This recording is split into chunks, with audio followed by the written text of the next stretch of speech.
So the PvE zones and instances, they're actively discussing the possibilities of these futures, and it's a pretty important topic when it comes to an immersive game like Star Citizen. This kind of content is new and interesting for the game, and it is being planned as somewhat of an opposite, somewhat of a contrast to the contested zones.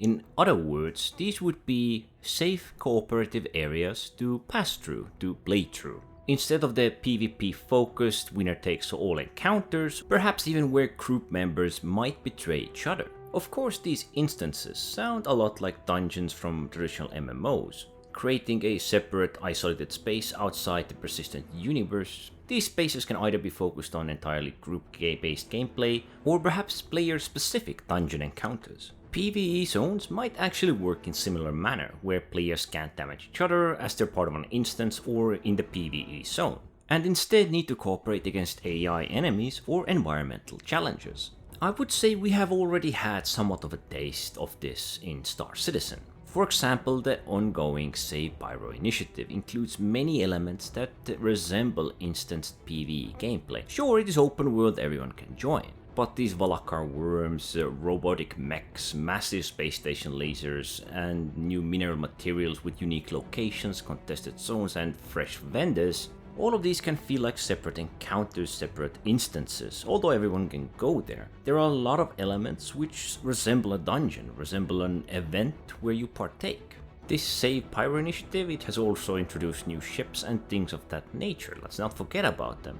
The most shining part of this has to be that all of the events, missions, locations will still remain in the world, and the content that you did during the event will still remain somewhat active. Even when looking back at the old dynamic events like the Siege of Horizon, a massive scale event that required coordination between players and actual effort from groups. These floating platforms were crawling with enemies, and clearing a mission required defeating mini-bosses, acquiring keys, unlocking the special containers, and all while under fire.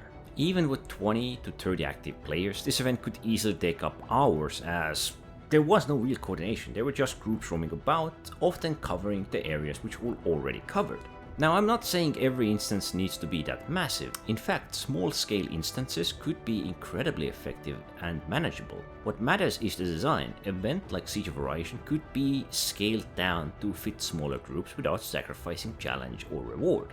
That said, every major dynamic event we have had so far has the potential to be reworked in as a PvE instance, a PvE mission. I don't see that as a bad idea as long as it is done properly. These clearly should not replace the open world events. In fact, I argue the open world events and missions should remain and be more rewarding to encourage broader player cooperation and community-driven effort. Because I fear there is a risk if we go too far into the instances. We could end up with a typical MMO mechanics, difficulty tiers, matchmaking tools, automated group finders, and honestly, that could hurt Star Citizen's social core. Even in its current buggy state, the need for coordination and communication is one of the best parts of the game. Now for the PvE zones. These are areas where players aren't supposed to hurt each other, but can engage in enemies or particular environmental gameplay.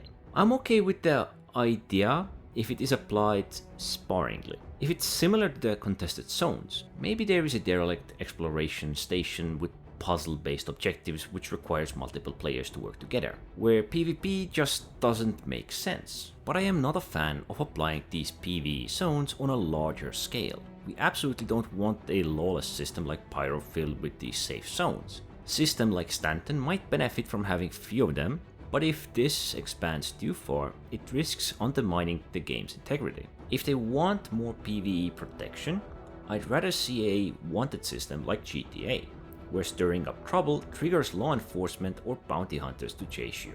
Imagine getting hunted by hammerheads and other NPCs flying capital class or sub-capital class ships depending on your wanted level. I'm not saying I want that, but if the devs plan to lean into this more PvE friendly experience, I just hope they approach it with calculation and caution. If it's limited to certain locations, that would be fine. That wouldn't be even concerning. As for instancing, I actually think there's some potential here. Smaller groups entering a focused, controlled environment.